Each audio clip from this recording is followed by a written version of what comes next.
Hello students, हम लोग पढ़ रहे थे कुछ विशिष्ट और जानकारियाँ जो हमारे सिलेबस के अकॉर्डिंग अधिक महत्वपूर्ण है। कोर्स तो हम लोग कंप्लीट कर ही चुके हैं, आपको भी है, लेकिन उस कोर्स के दौरान जो और छोटी छोटी सी खूबसूरत जानकारियाँ हैं हमें विशिष्ट संविधानों के बारे में, उससे आपको अवगत मैं आपको इन दिनों करवा रही हूँ। तो आज का जो टॉपिक है हमारा वो भी काफ़ी इंटरेस्टिंग टॉपिक है और इसका नाम है अमेरिकी राष्ट्रपति की स्थिति। आप सब लोग इस बात से वाकिफ है कि अमेरिका जो है वो विश्व की महानतम महाशक्ति है।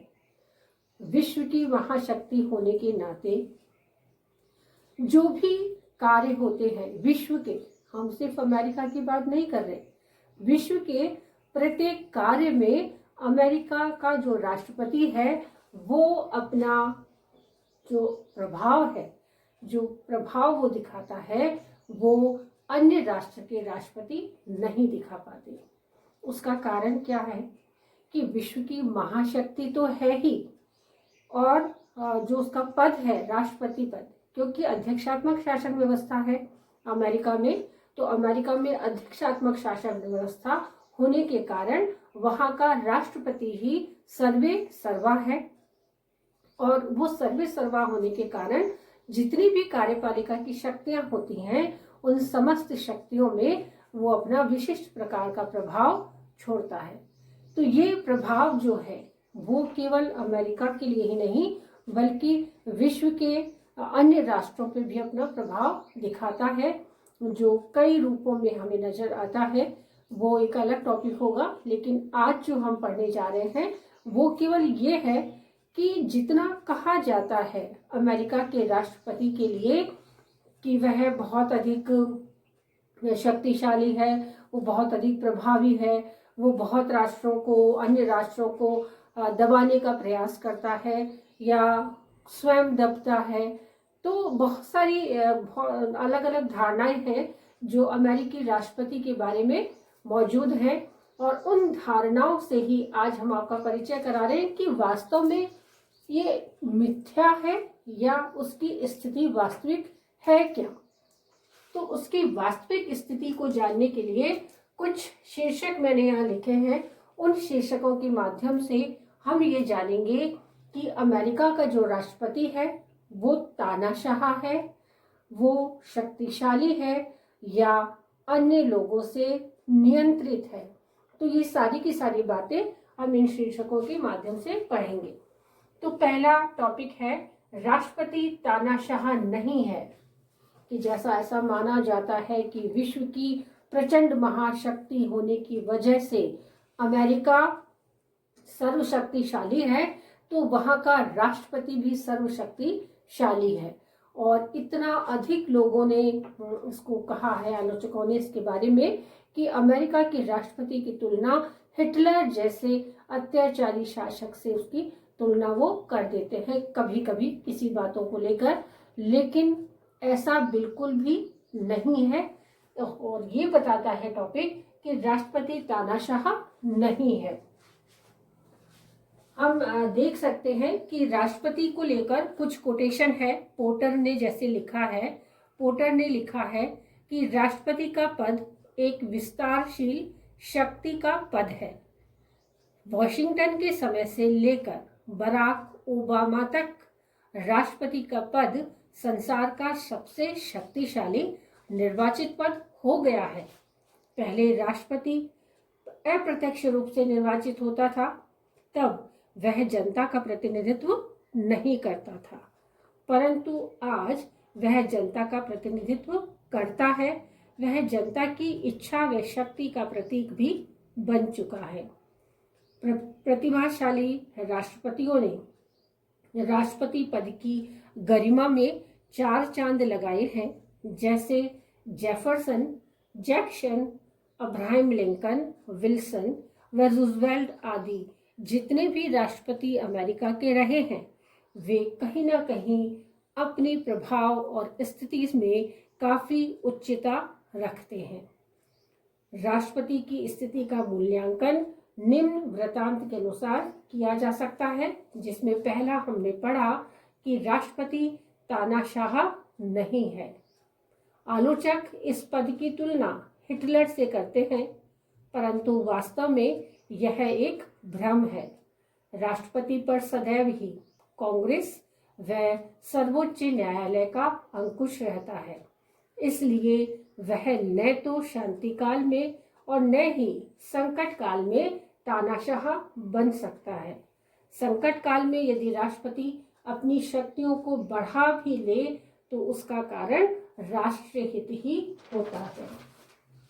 कि जैसा आलोचक कहते हैं कि राष्ट्रपति तानाशाह होता है, अमेरिका का राष्ट्रपति तानाशाह है, और उसकी जो तुलना है हिटलर से कर देते हैं, लेकिन ये बिल्कुल भ्रम की स्थिति है।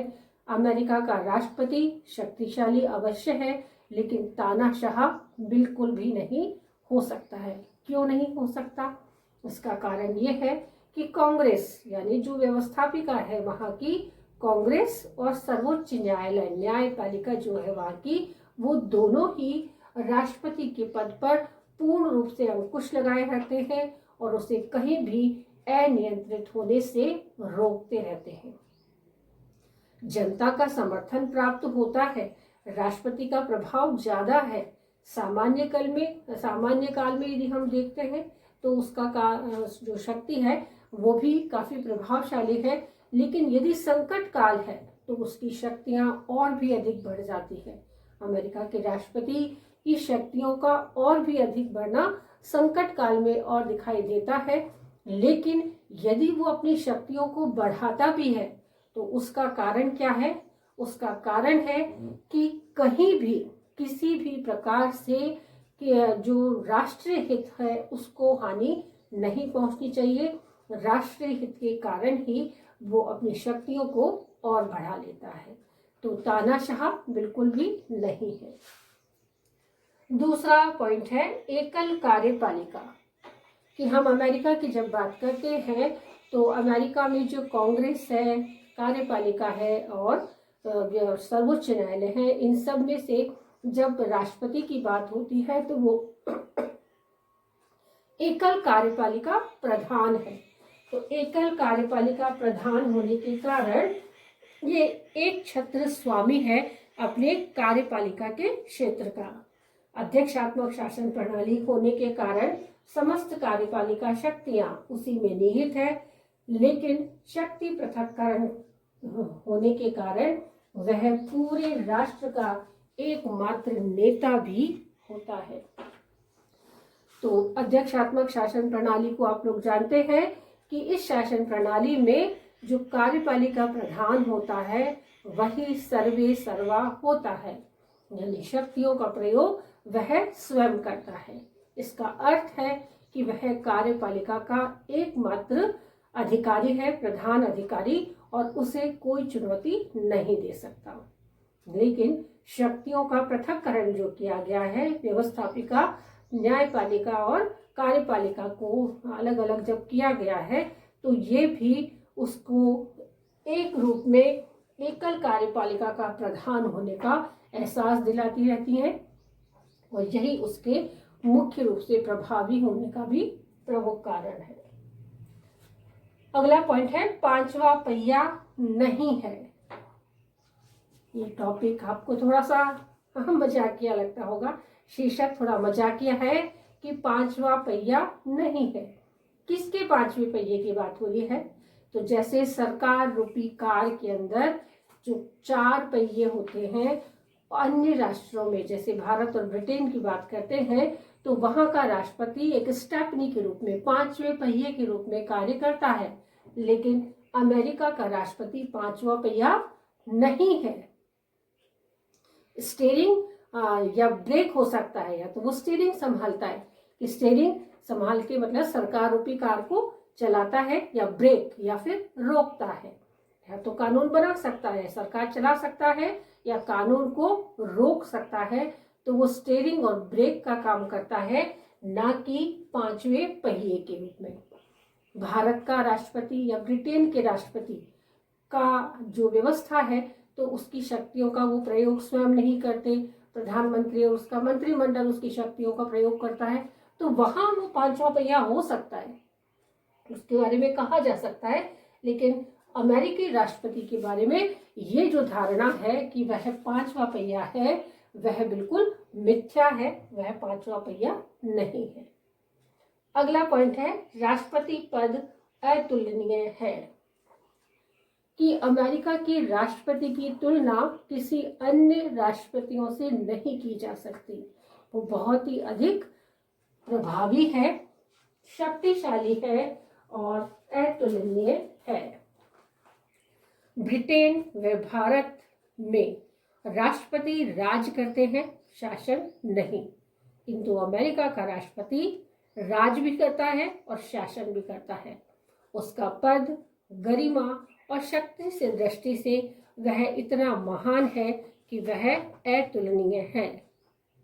हस्किन ने अपने कोटेशन में ये समझाया है कि अमेरिका के राष्ट्रपति की शक्तियां उस देश के तथा अन्य किसी भी व्यक्ति से अधिक है, वह संसार का सर्वप्रथम नायक है। कि भारत और ब्रिटेन का जो राष्ट्रपति है, संसदात्मक शासन व्यवस्था के कारण वो राज करते हैं, शासन नहीं करते। इसका अर्थ यह है कि सारे कार्य उनके नाम से होते हैं, पर वो मुख्य रूप से कार्य नहीं करते। लेकिन इसके विपरीत अमेरिका का जो राष्ट्रपति है, वह राज भी करता है और शासन भी करता है। तो इस तरीके से ये काफी प्रभावी है, एकमात्र शक्तिशाली है और इतना ज्यादा उच्च पदाधिकारी है जिसकी तुलना किसी अन्य से नहीं की जा सकती। अंतिम शक्ति है, राष्ट्रपति की स्थिति व्यक्तित्व पर निर्भर। यो तो कोई सा भी कार्य हो, व्यक्ति विशेष और उसका व्यक्तित्व ही ये निश्चित करता है कि वो स्वयं क्या है। तो जहां हम महाशक्तियों की बात करते हैं कि अमेरिका एक महाशक्ति है, महाशक्ति में भी पद राष्ट्रपति का, तो इतना उच्च पद, इतनी उच्चतम महाशक्ति का जो शासक है वह कितना शक्तिशाली होगा, ये एक गौरवान्वित विषय है, एक बहुत ही गौरव का विषय है कि वह अमेरिका का राष्ट्रपति है। लेकिन सिर्फ अमेरिका का राष्ट्रपति होना ही पूरा सब कुछ उसी पर निर्भर नहीं करता, बल्कि उस राष्ट्रपति की वास्तविक स्थिति उसके व्यक्तित्व पर निर्भर करती है कि वो कितना प्रभावी है और अपने प्रभाव से विश्व में कहां तक उसकी पहुंच हो सकती है। तो विल्सन ने एक कोटेशन के माध्यम से ये समझाया है कि व्यक्ति तथा उसकी परिस्थितियों के अनुसार समय समय पर राष्ट्रपति पद की स्थिति में परिवर्तन होता रहता है। इस शानदार पद और प्रभावशाली व्यक्तित्व के कारण कुछ राष्ट्रपति अमर हो गए और कुछ राष्ट्रपतियों का जिक्र तय नहीं होता है। अर्थात वास्तविकता यह है कि राष्ट्रपति की शक्तियां इस बात पर निर्भर करती है कि उसे अपने दल पर कितना अधिकार प्राप्त है, उसे जनता का कितना अनुसमर्थन प्राप्त है और उसका व्यक्तित्व कितना प्रभावशाली है। तो राष्ट्रपति पद की वास्तविक स्थिति का ज्ञान उस पद के ऊपर बैठने से नहीं है, बल्कि उसकी वास्तविक स्थिति यह समझाने का प्रयास करती है कि जो भी शासक रहे, कि कुछ ऐसे हुए जिनका नहीं होने के वर्षों बाद भी उनका जिक्र चलता रहता है और वो लोगों की जुबान पर आज भी मौजूद है, जिंदा है। लेकिन कुछ राष्ट्रपति अपना उतना प्रभाव नहीं रख पाए जितना कि कुछ अन्य, तो उनका जिक्र तक नहीं होता। ऐसा भी होता है, तो केवल पद से नहीं बल्कि प्रभाव से फर्क पड़ता है। तो ये प्रभाव कैसे बनता है कि अमेरिका का राष्ट्रपति को यदि उसके दल का समर्थन प्राप्त होगा, यदि उसे जनता का अनुसमर्थन प्राप्त है तो वह व्यक्ति अधिक प्रभावशाली होगा और अधिक कार्यों को निष्पक्षता और निष्ठा से पूर्ण कर पाएगा। तो अनुसमर्थन, अधिकार और व्यक्तित्व, ये तीनों ही बातें उसके ऊपर निर्भर करती है कि वह कितना प्रभावी व्यक्ति है।